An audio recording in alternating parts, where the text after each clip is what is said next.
నేను బీటెక్ చదివేటప్పుడు సెకండ్ ఇయర్లో ఉన్నప్పుడు నా క్లాస్మేట్ అమ్మాయికి 20 years ఉండేది. నీలిమ అనే అమ్మాయి చాలా యాక్టివ్గా ఉండేది. సో మైక్ పట్టుకొని మాట్లాడుతూ సడన్గా కొలాప్స్ అయిపోయింది. ఏం జరిగిందో మాకు అర్థం కాలేదు. ఏమైనా షాక్ కొట్టిందా అని అనుకున్నాం.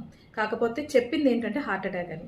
ఈ రోజుల్లో చిన్న పిల్లల్లో కూడా హార్ట్ అటాక్స్ ఎక్కువగా ఉన్నాయి. 20sలో ఉన్న వాళ్ళకే చాలా మంది కొలాప్స్ అయిపోతున్నారు వితౌట్ ఎనీ ఇంటిమేషన్ అనమాట. అంటే సడన్ డెత్ అవుతుంది.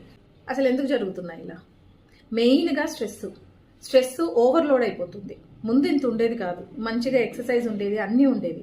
కానీ స్ట్రెస్ లెవెల్స్ ఎక్కువ అయిపోతున్నాయి.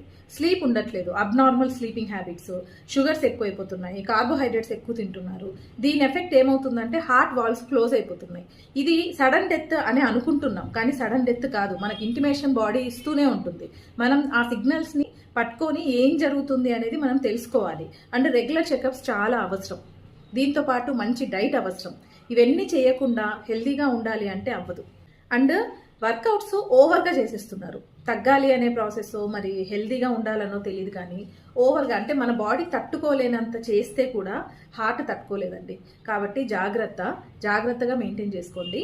చిన్నపిల్లల్లో కూడా ఫుడ్ అవేర్నెస్ అండ్ అలవాట్లు అన్నీ మారుస్తూ ఉండాలి. అన్నీ ఇంపార్టెంటే. ఇప్పటి నుంచి మనం మెయింటైన్ చేయకపోతే చాలా ఇబ్బందులు పడతాం. ఇంకా ఇలాంటి మంచి టిప్స్ కోసం ఫాలో అవ్వండి బెల్లీ బ్లాస్ట్ కోచ్.